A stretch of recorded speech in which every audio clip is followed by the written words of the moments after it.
So, kumusta po kayo, mga kapatid? Ang buhay ko ay pabanal ng pabanal, pabuti ng pabuti, payaman ng payaman, palusog ng palusog, paangat ng paangat, paganda ng paganda, at saya ng saya.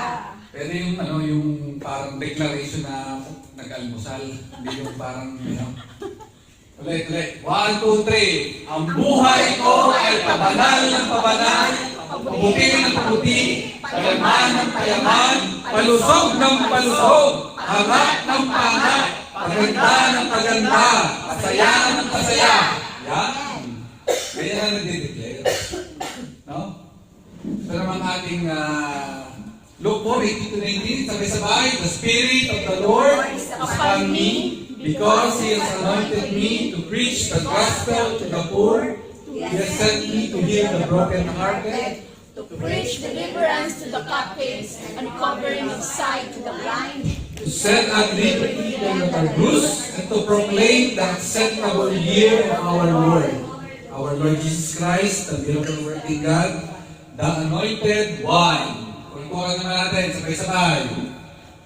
I am a blessing, I am anointed, I am a believer, I am a good follower, I don't destroy, I build.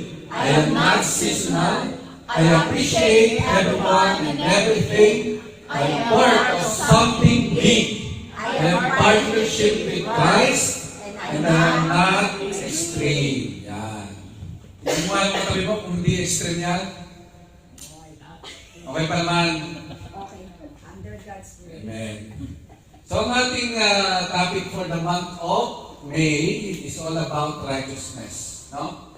Nung first week, we discussed about 2 Corinthians 5:21, the great exchange, no?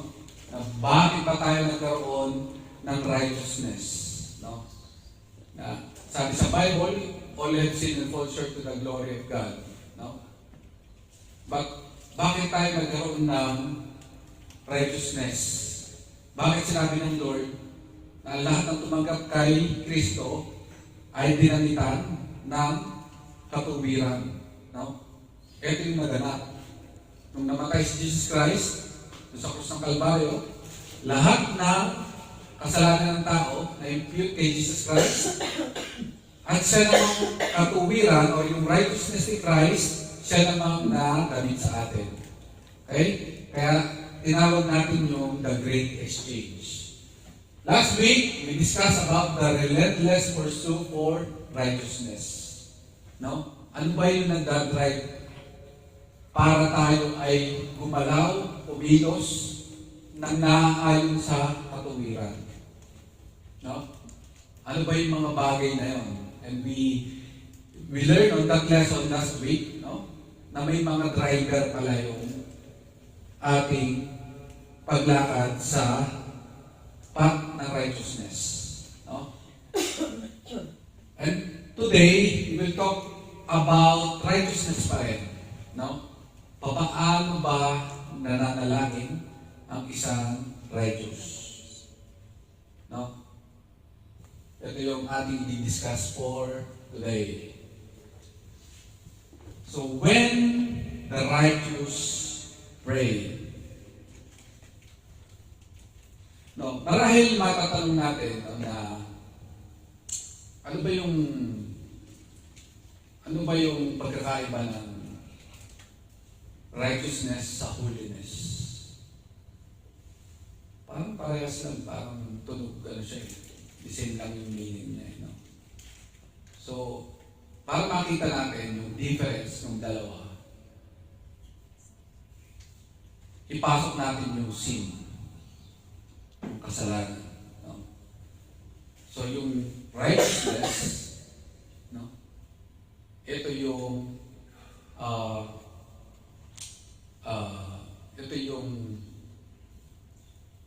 nature ng isang tao. No? At yun namang holiness, siya yung lifestyle ng isang tao. So kung nagamitan tayo ng righteousness ng Lord, no? Lalakad tayo ngayon sa kabanalan. No? Yung kasalanan, na binigay natin o na-exchange natin sa Panginoon, no? At ibinalik naman sa atin, ibinigay sa atin, yung katuwiran, yung righteousness ni Christ, no? Imposible na hindi tayo lalakad according dun sa kabanalan ng ating Panginoon. Amen? So, pag ating tinignan, no?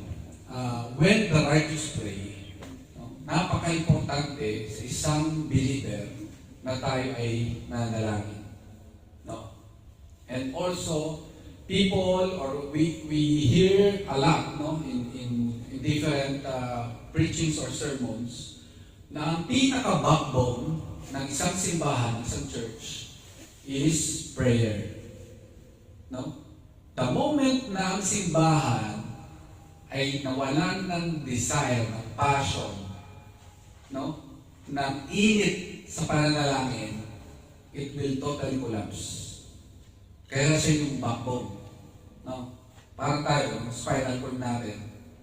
Alisin mo yan, maging weak yan, no? Especially pagka may mga, anong tawag dun, scoliosis or something. Mahirapan kang tumayo, mahirapan kang tumindig. No? The same thing with church. At the moment manghina, lumamig ang pananalangin ng bawat membro, ng bawat simbahan, you will see the cracks, you will see it will deteriorate. No? Kaya mahalaga na sa isang believer at sa isang church, andun yung elemento ng pananalangin. Ngayon, Pastor, alam na namin yan, mahalaga ang pananalangin. Bakit mo ngayon ikinokonek sa righteousness? Yan, yun ang ating i-discuss ngayon. Bakit may elemento ng righteousness pagdating sa pananalangin? No? Ang ating verse for today ay nagmula sa Book of Proverbs. Sabay-sabay natin basahin. Proverbs 15:29. The Lord is far from the wicked, but He hears the prayers of the righteous. Okay? So ngayon siguro napipicture out na yun. Meron na kayong sneak preview na ano yung ating, ano kaya yung biniskas ni Pastor? Bakit kailangan yung righteousness sa prayer? No? Ito yun. Naalam naman natin, sino ang sumulat ng Book of Proverbs? Si pinakamatalino, the wisest man, si King Solomon. No? Nang sabi, even yung mga successful businessman, no? Ang reference nila itong Book of Proverbs. There are 31 chapters sa Book of Proverbs. No? Ito na yung mga successful na nagsasabi na ano yung sikreto nila, bakit sila nagtagumpay sa negosyo? Binasa nila itong Book of Proverbs, 1 chapter a day. No? Kasi ito, punong-puno ito. Pag binasa niyo yung Proverbs, it's all about the discernment, yung discipline, yung guidance ng Lord, yung wisdom. No? Na kailangan natin para tayo ay makalakad according to sa will, sa plan, at sa guidance ng Panginoon. No? Kaya kung gusto mong tumalino, basahin mo yung Book of Proverbs. Punong-puno yan ng wisdom, ng heavenly wisdom. No? Hindi lang sa relationship, hindi lang sa finances. No? Sa lahat ng bagay, pag binasa niyo yung Book of Proverbs, ma-amaze kayo, talagang tatalino kayo.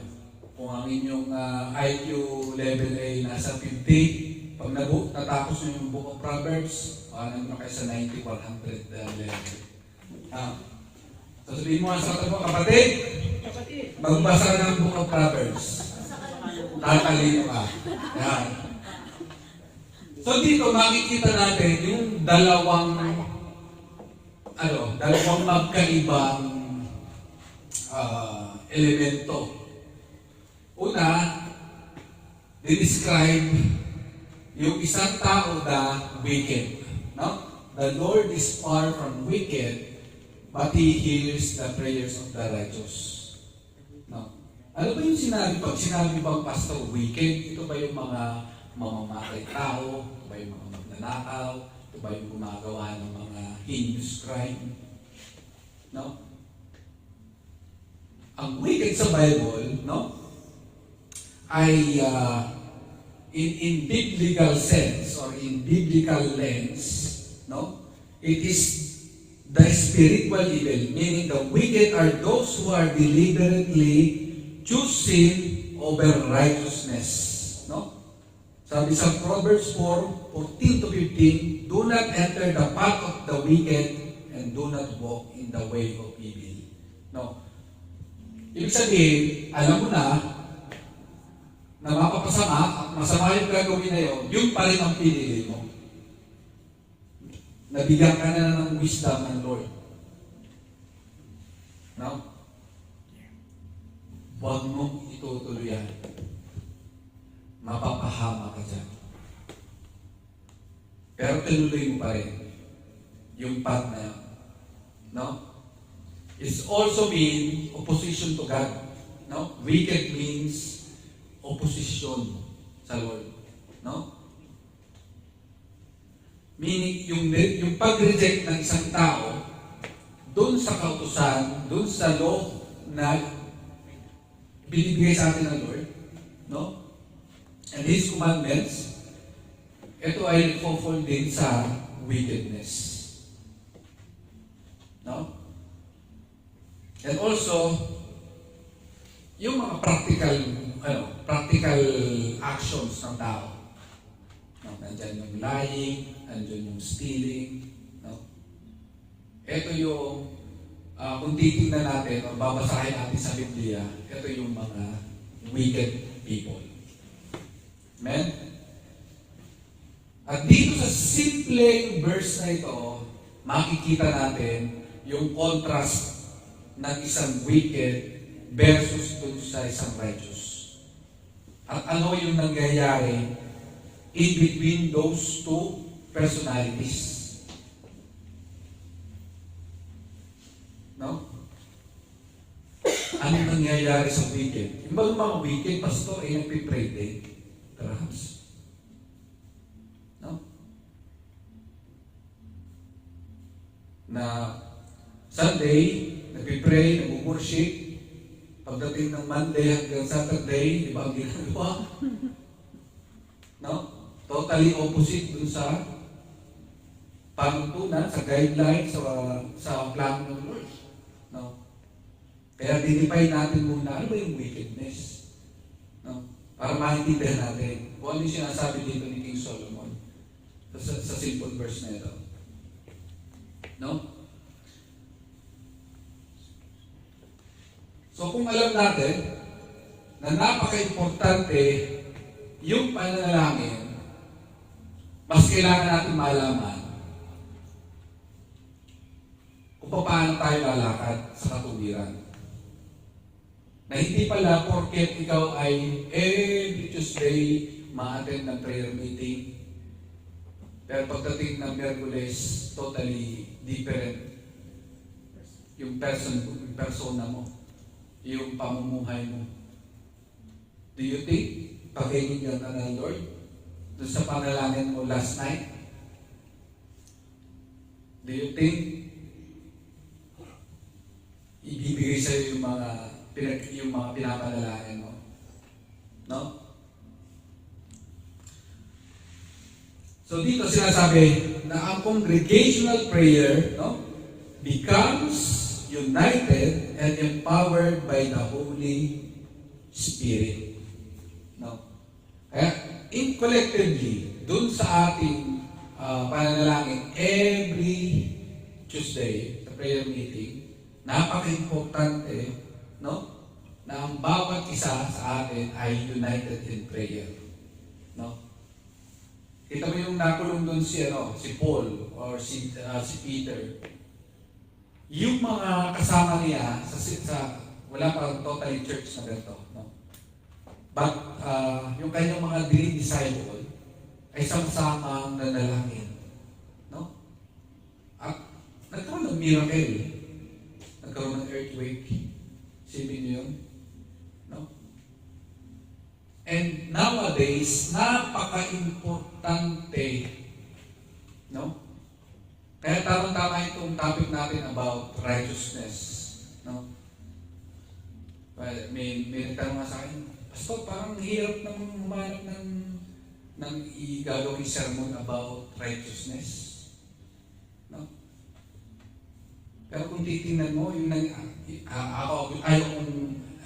ayaw kong pumasok sa politics. Pero kita niyo yung balita sa atin.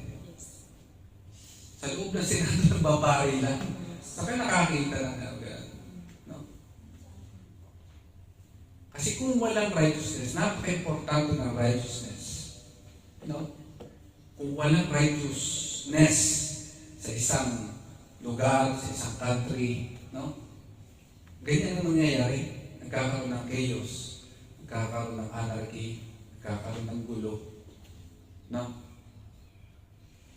Kaya itong mahalaga itong righteousness na ating pag-usapan. Okay?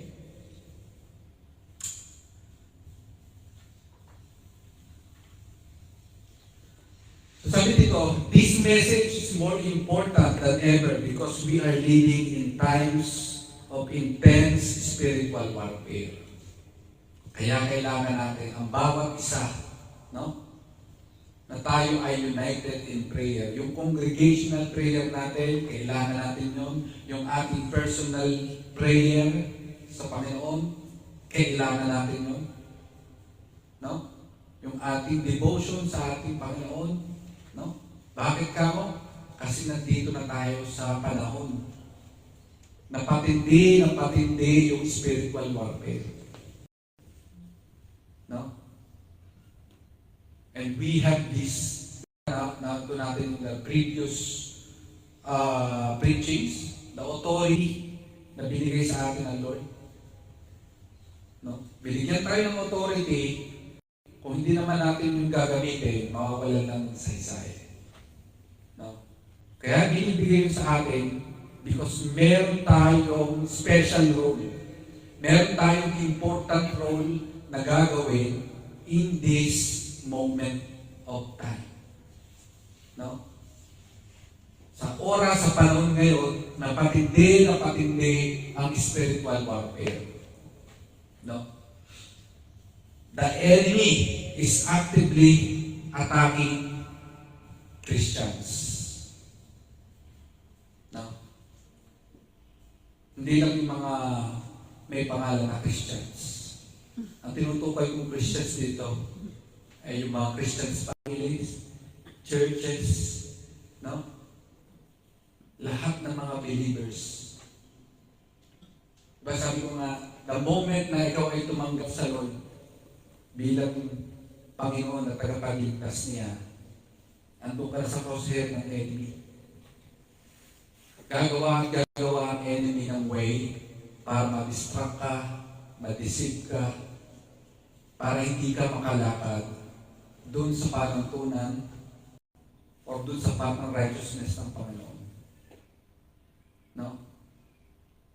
Kaya kailangan natin mas paigtingin pa, mas palalimin pa, at mas pag-alamin pa natin yung ating pananalangin sa Panginoon. Because kailangan natin yun in this time. No? Satan desires to weaken the people of God, no? Through temptation, discouragement, compromise, and destruction. No? Kaya sabi ko ni Peter, no? 1 Peter chapter 5 verse 8, be sober-minded, be watchful. Your adversary, the devil, prowls around like a roaring lion, seeking someone to devour. No? Nandiyan lang yan ng enemy. No? Anytime, pwede kang atakihin. At pagka ikaw ay na tawag sa Tagalog, no?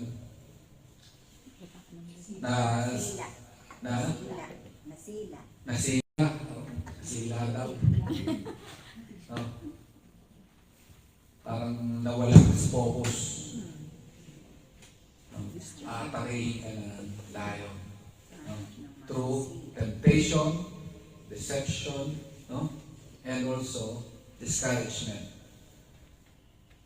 Yan yung mga snares ng enemy. No? Kaya kailangan natin, no? Kasi meron tayong gagawing role in this time. Kailangan natin yung panalangin. No? Yung prayer. Napaka-importante. No? I would like to tell you a story na meron isang pastor nasa nasa rural. Ngayon, walang mode of, walang sasakyan. Nasa bukid talaga eh. Ang kanyang tanging mode of transportation ay kabayo. No? Tawagin na lang natin sa pangalan ng kabayo na gusto nung pangalan, si Brownie. Aso atay. Pagpalagay na kabayo yun, si Brownie. Okay? Ngayon, merong gustong bumili. Dahil, dinisciple yung pastor yung kabayo niya, si Brownie. Tinuruan na kung paano, tumakbo, yung tumalong ganyan. Basta talagang yung pastor masipag mag-train ng kanyang kabayo. No? So, ang niya, nagkaroon kasi ng matindi pa ang kailangan yung church.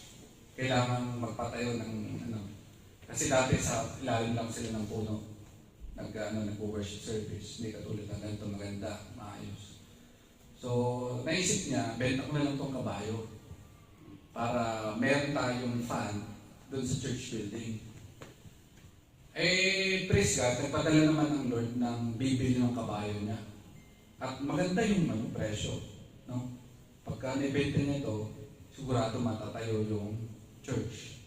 Okay? Ngayon, ang dito dumating na yung bibili ng kabayo. Yung bibili ng kabayo, Australian, Daryl ang pangalan. Mayaman eh. Mayaman. Daryl. So si Daryl, binili na. Cash! Ang kabayo. O ito, 100,000 AUD. Para sa kabayo. No? Tuwan-tuwa doon si pastor. Kasi matatayo rin yung church niya. So sabi niya, may mga special instruction ba itong kabayo mo? Sabi ni Daryl. Kasi matagal niyang training yung kabayo. Sabi niya, ang ganito. Pagka gusto mong tumakbo yung kabayo, sabihin mo, praise the Lord. Praise the Lord. Pero pag gusto mong tumigil, hallelujah. Hallelujah. No? Okay, yun pala, simple-simple lang. Praise the Lord, takbo, hallelujah, stop. Yun. Yun lang, instruction ng pastor sa kanya. Sumakay na siya dun sa, testing, dun sa bundok. Dun sa may, pangalan ng bundok na daw, Banahaw. May Banahaw. Ang bilis ng ang bilis ng Ni Brownie. Ni Brownie. Ang bilis ng takbo hindi siya sa bundok. Palapit na sa bangin. No? Naisip niya, paano nga yung tigil din eh? Hallelujah! Yung, nandun na sa one step na lang at bangin na. Hallelujah! Dito may yung si Brownie. Praise the Lord! Hallelujah! Praise the Lord! And the rest is history. Okay? So, bakit ba na-ikwento yun? Kailangan natin ng prayer. Okay? Yun ang essence ng story. Sabi dito, The wicked get silence, the righteous get an ear. No? Ang Lord, kung ikaw ay matuwid sa kanyang paningin, 24/7 nakatutok sa iyo ang Panginoon. Hindi ka lang nakikita, dinig na dinig ka pa niya. No? Ang kanyang atensyon sa iyo ay nakapokus 24/7. No? And totally opposite kung ikaw naman ay may wickedness. No? Pero kung ikaw ay matapat, ikaw ay matuwid sa Panginoon, nako, dinig na dinig lahat ng iyong mga iyak, lahat ng iyong mga panalangin sa Panginoon, alam na alam, no? Dinig na dinig ka ng Lord. Amen? Kaya, anong pipiliin mo? Dalawa? Wicked or righteous?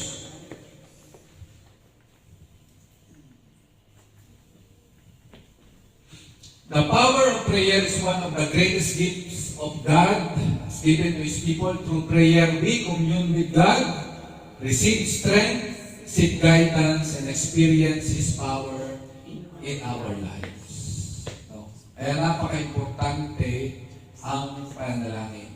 And even ang ating Panginoon Jesucristo, nung siya ay nandito pa sa lupa, no?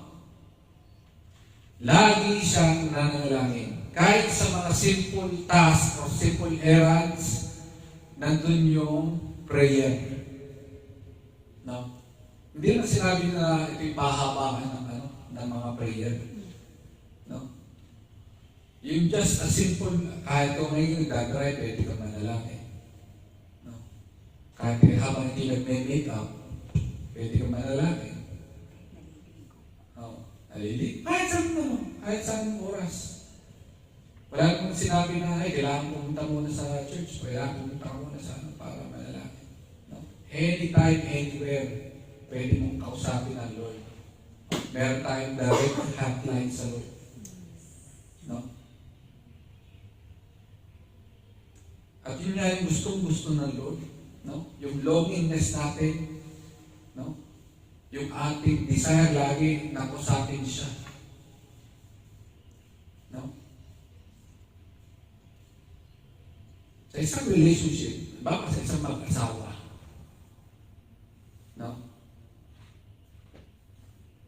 Imagine pagka, mahabaw, may mag-asawa, yung once a week lang nag-uusap.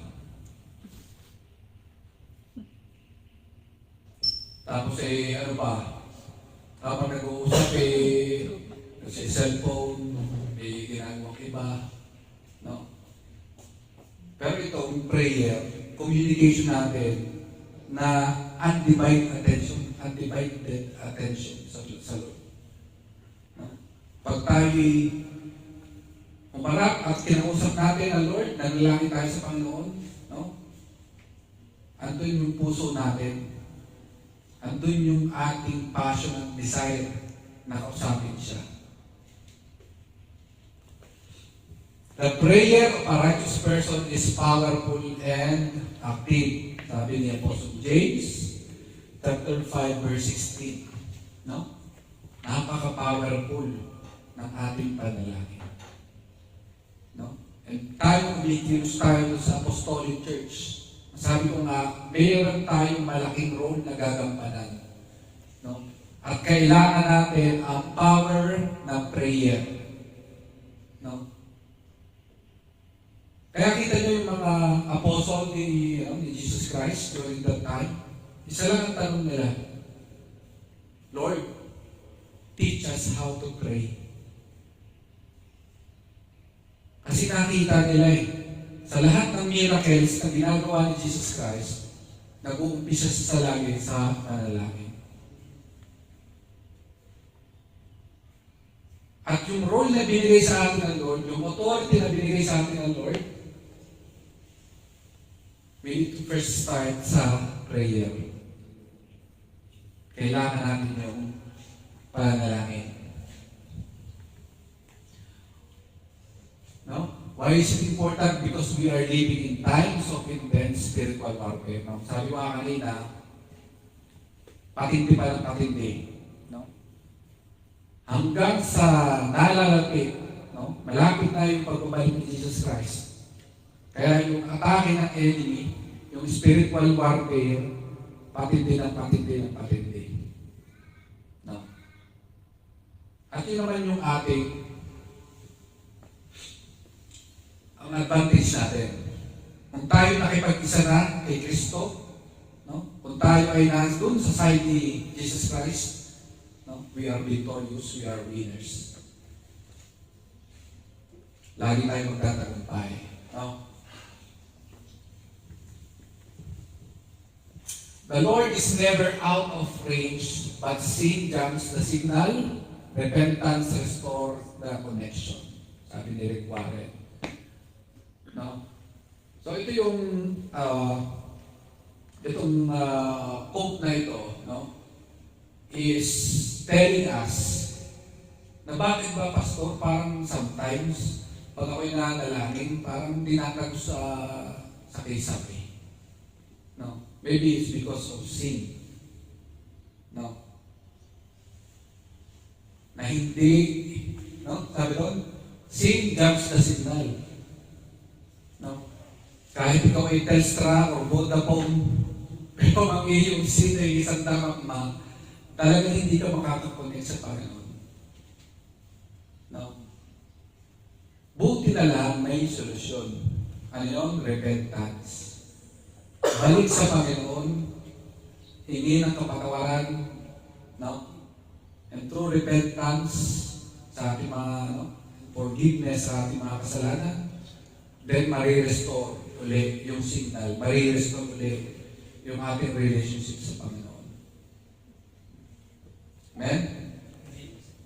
So, tawag lang, repent, no? Hingi tayo ng kapatawaran sa ating mga kasalanan. So, pupunta na tayo dito sa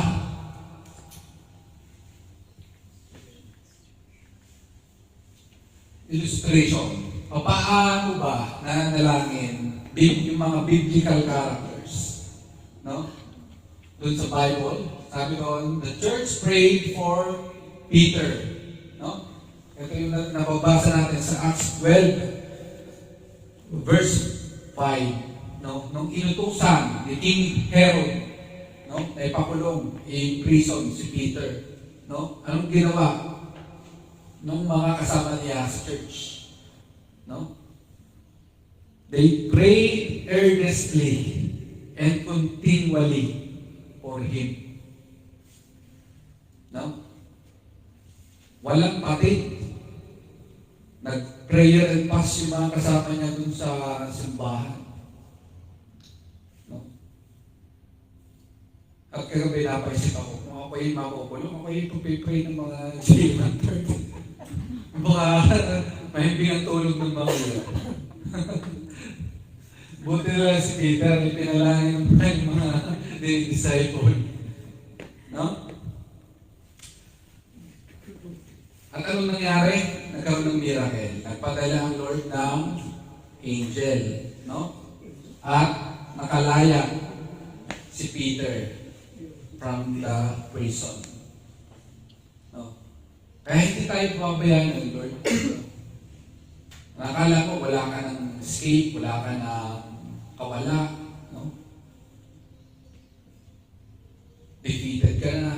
Because nandun ka na sa prison din. No? At hindi lang yung ordinary prison. Kumbaga parang Bartolina yun eh. No? Pero gumawa pa rin ng way, ng miraculous way, no? Extraordinary, supernatural way. No? Yun ang kagandahan sa atin. No? Pag tayo kumikilos in supernatural realm, no? Breakthroughs happen, miracles happen, signs and wonders. ating mararanasan. No? Ganun gumagawa, ganun kumikilos ang Lord. No? Kaya sabi nga sa atin, yung grabing pagkilos ng Lord, na hindi mo maiisip, hindi mo mai-imagine na gagawin yun ng Lord sa atin. No? Kasi hindi yun abot ng ating kaisipan. No? Nasabihin ng doktor sa'yo, ikaw, stage 4 cancer, 6 months, dedo ka na. Pero Lord, hindi pa. Hindi pa papermahan yung death certificate. May gagawin pa akong mirakulo sa buhay mo. No? At ang dami ng testimonies na rin na nangyari. No? Within our church, within the J1 family. No? Binigyan na ng tanning, and all the medical results are telling na this is it. Wala na. No? Pero ang Lord, iba yung say niya. Iba yung plano niya. No? So ito yung una natin illustration pagdating sa pananalangin. In collective prayer, no? Napakahalaga na tayo ay sama-sama, united in prayer. Amen?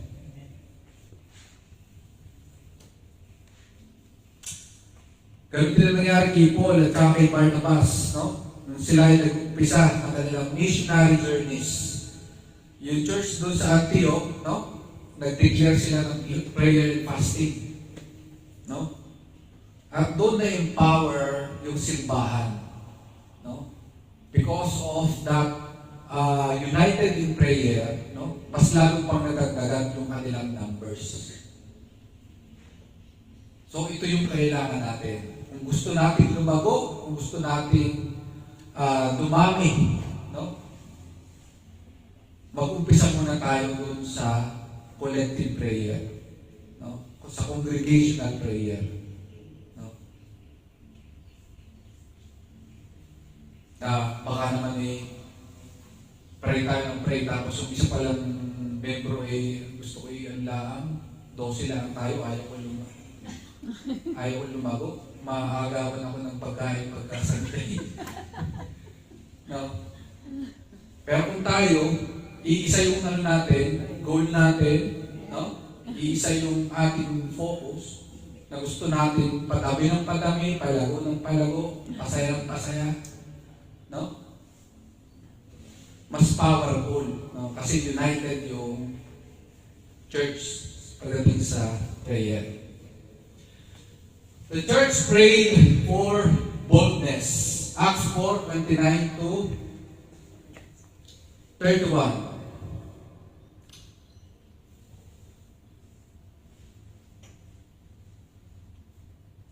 No? Nung time na si Peter and John ay tinakot, no? Nape-persecute sila for preaching the gospel, preaching Jesus. No? Ang ginawa ng mga believers during that time ay isa lang, nananalangin lang. Kasi naniniwala sila. At ito yung turo ng mga apostles. Pray, pray, and pray. No? Pero ang kaibahan, no? Doon sa prayer, dito sa Acts 4:29 to 31, instead na, Lord, ingatan mo si Peter, tsaka si John, dun sa kanilang paghahayo. Iba yung prayer ng mga dinidisciple niya. Lord, I pray for boldness. Hello, pinipersecute na kayo ng gospel. Ng mga nagpapipreach ng gospel.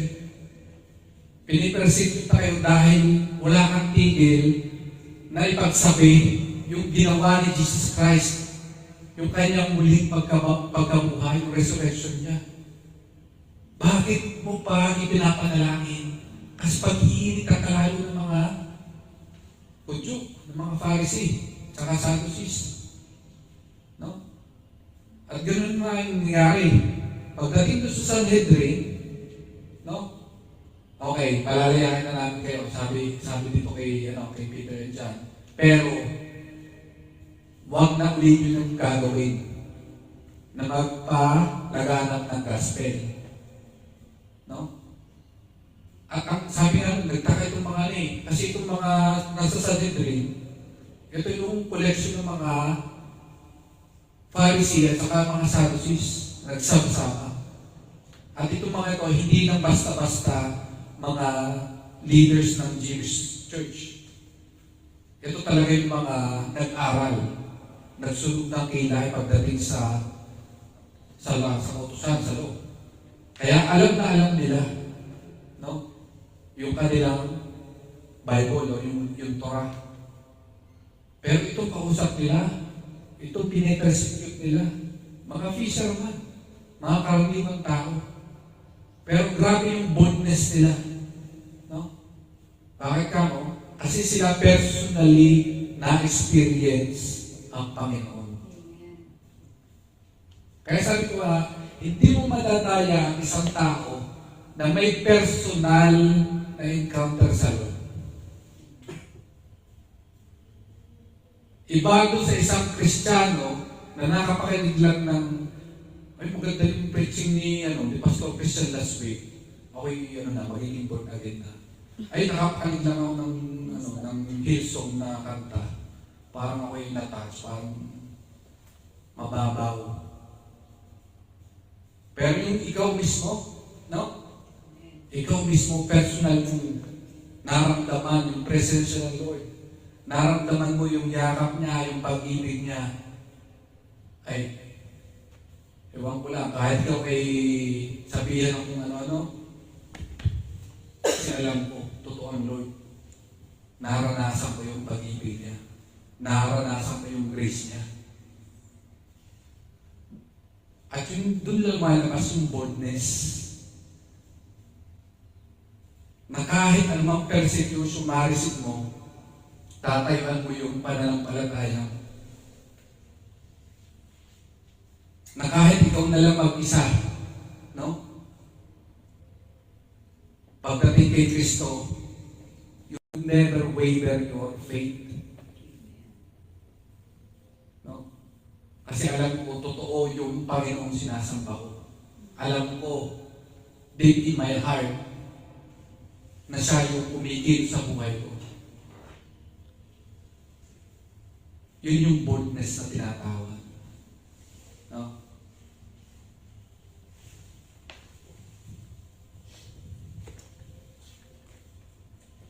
The church fasted and prayed before sending missionaries.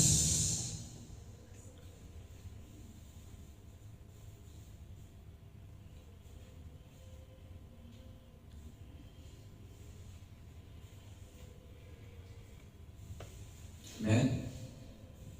Amen. No?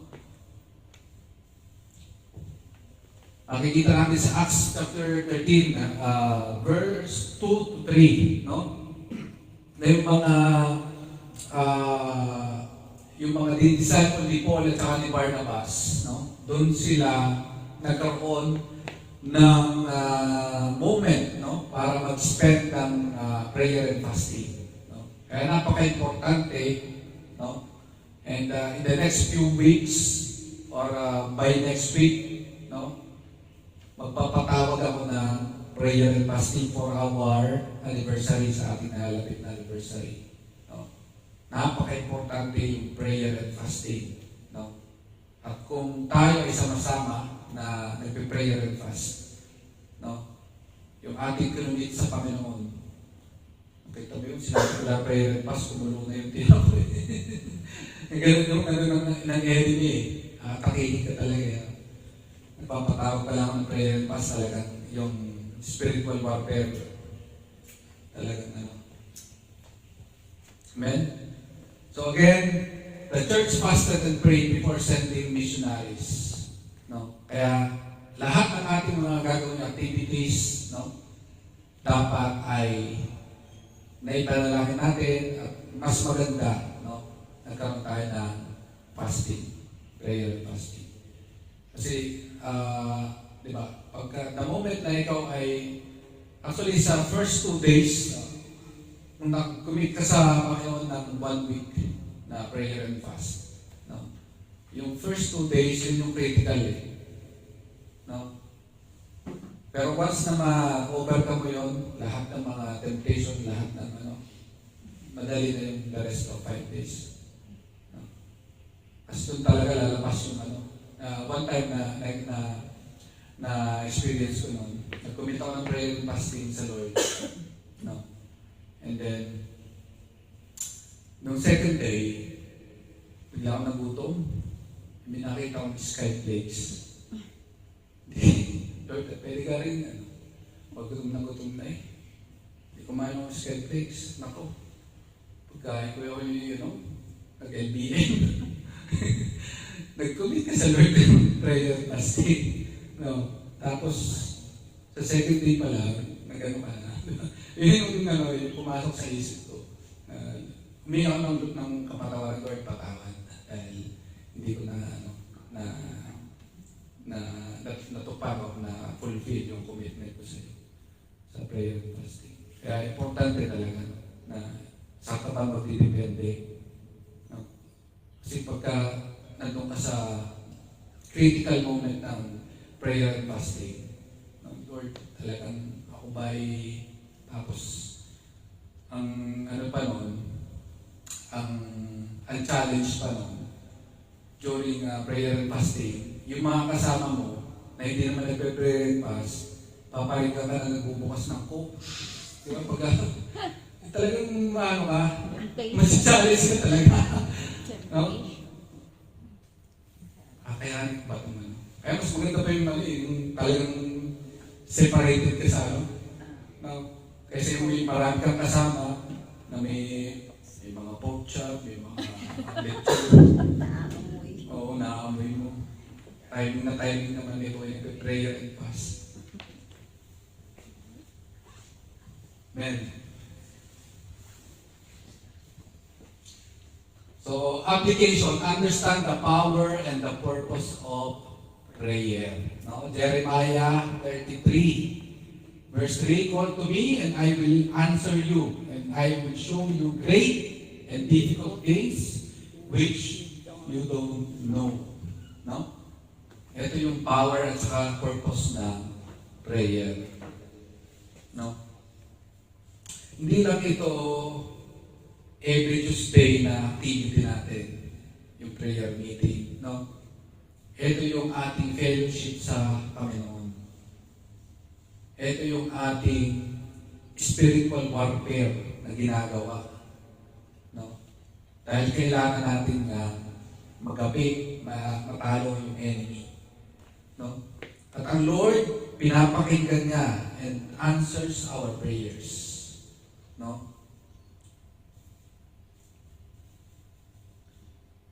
Sa panalangin, nakikita natin na may pagbabago na nangyayari sa buhay ng isang mananampalataya. No? Because of prayer, change lives happens, no? Na-strengthens yung faith ng isang tao, and at the same time, nagkakaroon ng revival ang isang simbahan. Yun ang nagagawa. Yun yung power and purpose ng ating pananalangin. Kaya napaka-importante na tayo ay nanalangin. Number 2, hunger for God's presence. Sabi sa Psalms 42, verse 1, as the deer pants for the water brooks, so my soul pants after you, God. No? So yung usa na uhaw. Alam ang context kasi nito sa Israel, or kahit sa man lugar, pagka ang usa ay hinabol or being chased by a predator, no? Siyempre mapapagod yan. Yung kanilang dila, uhaw na uhaw yan. Nakalagit ang dila ng mga usa. Parang sa aspen. No? Kasi siyempre, mabilis ang takbo nila. No? Pag hindi sila nakakita ng tubig, maaari sila mamatay. Maaari sila mag-collapse. No? Ganito yung nilalarawan ni David dito sa Psalms na ito. No? And even that time, nung habang sinusulat ni David, hinahanting siya ni Saul. No? Kaya yung desire niya, Lord, gusto kong ma-experience yung presensya mo.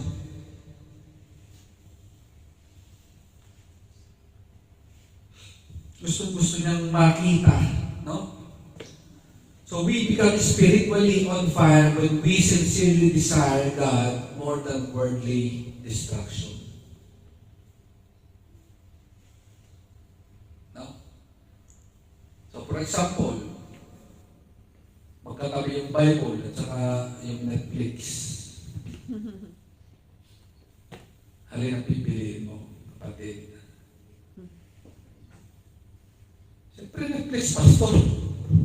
Bakit ka pa?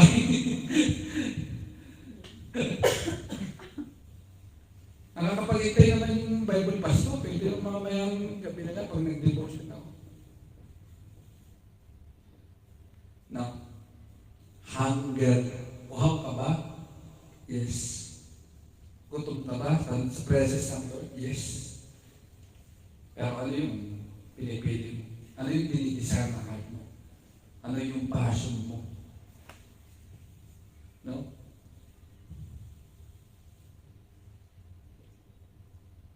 So a hungry heart will naturally be excited to pray with fellow believers. No? By default, kung ang puso mo ay uhaw at gutom, no? Sa presence ng Lord, hindi mo na kailangan pang magtawag. Ikaw na mismo. No? Pero kung ang tingin mo sa isang, we're talking about prayer meeting, para siyang task or duty every Tuesday, hindi ka uhaw. Hindi talaga attend yun eh. Hindi ka talaga magdalaan ng panahon. Because hindi mo pinipursu yun, hindi mo pinaprioritize yung pananalangin. No? Pero kung ikaw ay uhaw, lagi, gutom sa presensya ng Lord, no? Kahit, no? Sabay-sabay mo yung Monday, meron kang discipleship, Tuesday, prayer meeting, Wednesday, meron kang AG, Thursday, Bible study, Friday, meron kang mentoring, Saturday, may practice ka naman, then Sunday. No? Hindi mo na maiisip na, Lord, pwede ba bigyan mo muna ako ng rest, Lord. No? Pero kung on fire ka, gutom ka, parang kang usa na, Lord, more pa. No? Dagdagan mo pa, Lord, yung aking ministry. Dagdagan mo pa yung task ko. No? For your glory. Kasi uhaw ka. Yun ang kailangan natin. No? So, tanungin mo yung katabi mo, kapatid, uhaw ka ba?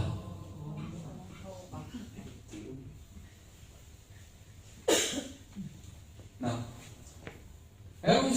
Meron isang anthropologist, no? Sila yung mga scientists na nag-aaral ng kultura ng isang society o isang tribo. No, siya nagpunta sa Africa. No? Sa South Africa. So, doon siya nagpunta sa tribo ng San Bushmen. Okay? So, itong nangyari ito. No? At yung lugar na yon, sobrang init. No? Totally opposite ngayon. Diba? Lamig ngayon dito. Doon, sa San Guzman, maabot ng 100 degrees Fahrenheit. Sobrang init.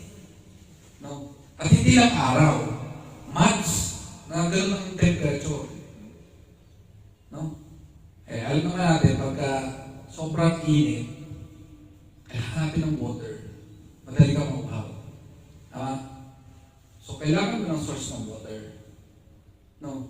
Pero nagtataka itong anthropologist na itong mga tribong ito, despite the harsh condition and environment, they managed to adapt to survive doon sa init. Saan sila kumukuha ng water? And then one time, meron siyang na-observe na isang mama na pumunta siya dun sa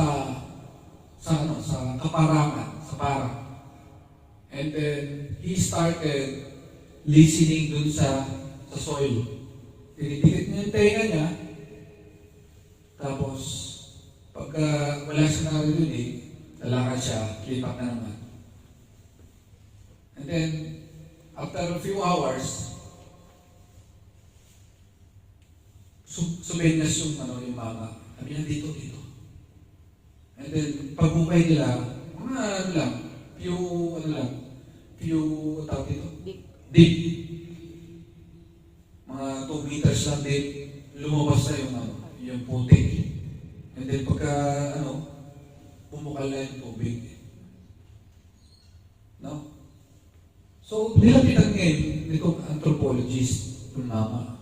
Paano mo na nalalaman na yung spot na yun ang source ng tubig?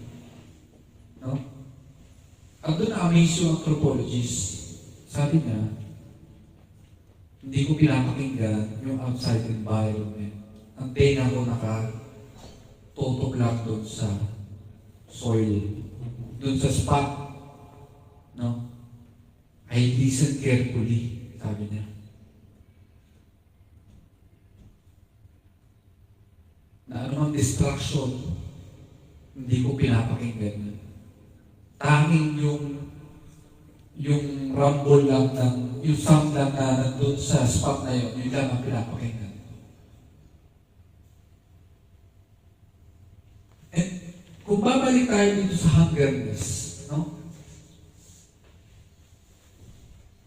Papipiliin tayo ng world distraction and our hungriness sa Lord.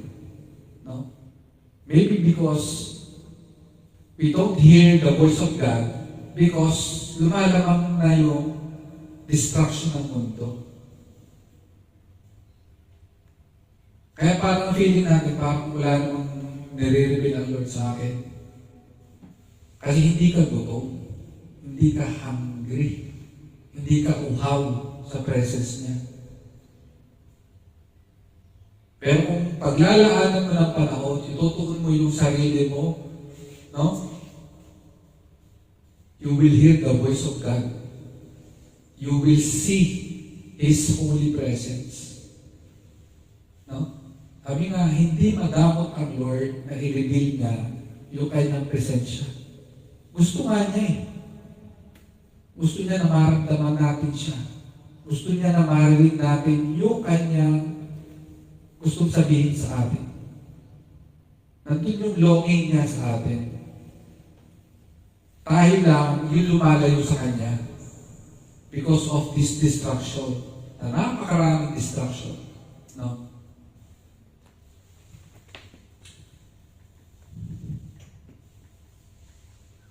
Number 3, remember that we are in spiritual warfare. Ephesians 6:18, with all prayer and request, praying at all times in the Spirit and being watchful to this end, in all perseverance and request for all the saints. No? The enemy, the devil, is actively attacking families, churches, and faith. So we are to be more serious and faithful in prayer. No? Kailangan natin to pray constantly. No? Walang pakit. No? Kahit pa tayo ay nandun sa middle ng ating crisis, kahit nandun pa tayo sa middle ng problema, no? We need to engage, we need this fire sa ating mga puso na manalangin. No? Make it a lifestyle, make it a habit yung pananalangin. Pwede ba yun? No? We need also to pray in spirit. No? Pray in spirit. No? Igagay tayo ng Lord. No? Kung tayo, gusto parang wala na akong maisip na ipanalangin. No? Pero kung ihahabol natin ang ating mga sarili, no? Ang Holy Spirit ang siya magre-reveal sa atin ng dapat natin ipanalangin. No? Kaya minsan, huwag kayo magtataka na habang kayo nananalangin, merong ipapaalala sa iyo ng Lord na hoy, ipanalangin mo yung kaklase mo ng high school, si Ganon, na hindi naman kayo nag-uusap. No? Kasi nandun pala siya, no? Tapos ma-miss ka na lang, mag-message sa'yo, kapatid, kumusta ka na? Tapos magkikwentuhan kayo. Yung pala may pinagdadaan ng problema. No? Yun yung importansya ng prayer in spirit. Na kahit hindi natin alam yung ating panapanalangin, ang Holy Spirit ang siyang magdidirekta sa atin kung ano yung ating ipinapanalangin. No? Stay alert. No? Sabi dito, praying at all times. No? Kasi ang enemy na, umaatake yan sa mga oras na tayo ay nahina. No? Sa mga oras na tayo ay weak. Kaya the more na tayo ay nakakaramdam ng weakness, the more tayo dapat nag-pray. No? Kasi yun yung entry point ng kaaway. Pagkita niya tayo ay, di ba pagka nakapanood na kayo ng Discovery Channel, paano kayo inaatake ng lion yung, let's say, kusa o kung ano man. No? Ang inaatake ng mga hindi naman random ang pag-atake ng lion. So, halimbawa, grupo ng mga kusa, ang tatargetin nila yung weakest. It's either yung pinakabata, yung pinakamahinang maglakad, yun ang tatargetin. No? Kaya, the moment na tayo nakakaramdam ng parang spiritual dryness, ng weakness, no? Balik sa Panginoon, repent, pray. No? Kasi expect mo magkakaroon ng battle, ng warfare, spiritually.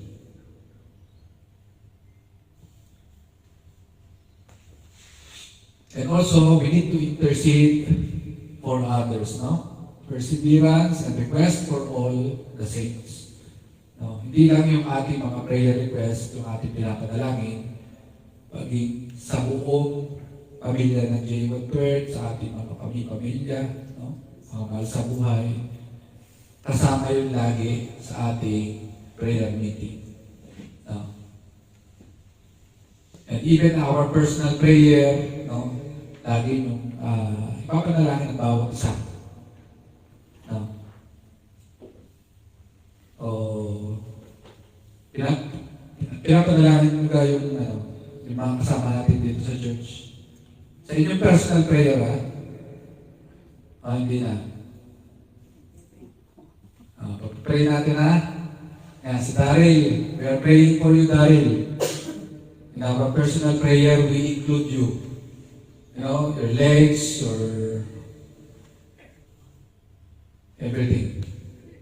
Yeah. And your car. Next week, we will receive your brand new car. Congratulations, Daryl. Amen. So, proceed sa number For be encouraged by the example of the early church. They continue steadfastly in the apostles' teaching and fellowship, in the breaking of the bread and prayer. Amen? So corporate prayer should be as a regular and important teaching and fellowship. Prayer grounds the community independence of God. No. Nawawala yung pagiging prideful ng isang tao kung ang isang simbahan ay sama-sama nananalangin. No? Nagiging humble. Nade-develop yung humility natin sa isa't isa. And at the same time, yung total dependence natin sa Panginoon, mas lalo ito napapa-ignite. Mas lalo tayong nagdidepende sa Kanya. No? The more tayo nag-pray sa Panginoon. No? At saka yung totally opposite ng ano yun eh. Nung pagka tumataas yung dependence mo sa Lord, yung dependence mo sa sarili, bumababa. No? Kasi lahat ng iyong plan sa buhay, lahat ng mga gagawin mo, lahat ng mga aspirations mo or dreams mo, binibigay mo sa Lord. Na Lord, hindi ko na kaya to, ikaw na yung kumilos para dito. Magdidepende ako sa iyo, gawin mo ang nararapat, gawin mo yung plano sa buhay ko. No?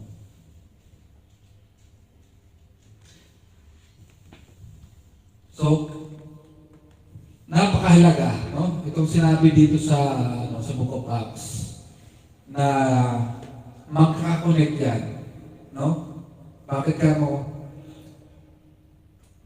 Teaching without fellowship, no? Becomes dry theology. No? Kahit pa napakaganda, napakagaling mag-preach yung tumatayo dito every Sunday, kung walang fellowship, no? It's just a mere dry theology. No? Kaya napaka-importante yung fellowship. No? Kaya after ng ating gawain, meron tayong fellowship dyan, meron tayo salo-salo. And the same time, develop yung ating relationship sa bawat isa sa atin. No? Without fellowship, without prayer, lacks power. No? Kailangan natin ng fellowship, no? Sa teaching. Pero kung ang fellowship, hindi mo sinamahan ng prayer, walang power. No? Kaya magkakakulit yan, apat na bahay niya. And also, breaking of the bread without teaching loses meaning. No? So, Holy Communion, bakit ba natin ginagawa yun? No? So, dapat malinaw sa atin ano yung purpose. Bakit natin ginagawa yung breaking of the bread, yung Holy Communion? Ano yung significance nun sa ating spiritual life? No? So, itong apat na bagay nito, magkaka-interconnect yan at kailangan natin yan na para lumago, para maging vibrant at maging strong yung simbahan. Amen? Distance or dialogue, your choice. No? Kanina, yung wickedness at saka yung righteousness na implicate or na mention doon sa Proverbs 15:29. Ngayon naman, distance or dialogue. Ano yung pipiliin mo? Isang relationship na malayo sa Lord o isang relationship na patuloy na nakikipag-communicate sa Kanya, nakikipag-dialogue sa Kanya. And for our conclusion, a church that prays together stays strong together. If you want revival, spiritual strength, and victory over the attacks of the enemy, we must become faithful in prayer, both personally and congregationally. No? So personal prayer, napaka-importante, and at the same time, yung ating congregational prayer or yung ating prayer meeting every Tuesday ay isa din namang mahalaga, no, para sa atin. Amen? So, kasi mga kapatid, ating topic for today is all about when the righteous pray. So, samahan ako sa munting panalangin. Heavenly Father, muli, Panginoon, ay nagpapasalamat po kami sa lesson, Panginoon, sa message, Panginoon, na yung in-impart sa amin, Panginoon. Lord, we pray na patuloy niyo po, Panginoon, iparanas sa bawat isa, Panginoon, ang kauhawan, Panginoon, yung hunger and thirst, Panginoon, in the righteousness, Panginoon, God. And I pray also, Panginoon, na sa bawat pagkilos po namin, sa bawat pagganap po namin, Panginoon, sa calling na inyong pinagkaloob sa amin, Panginoon. Lord, I pray, Panginoon God, na makalakad po kami, Panginoon, to the path of righteousness. At Lord, naniniwala po kami, Panginoon Lord God, na meron kang grabing pagkilos na gagawin, Panginoon Lord God, sa pamilya, Lord God, ng J. Bird, Panginoon. Kaya naman, Panginoon, nire-ready niyo na po ang bawat isa sa amin, Panginoon.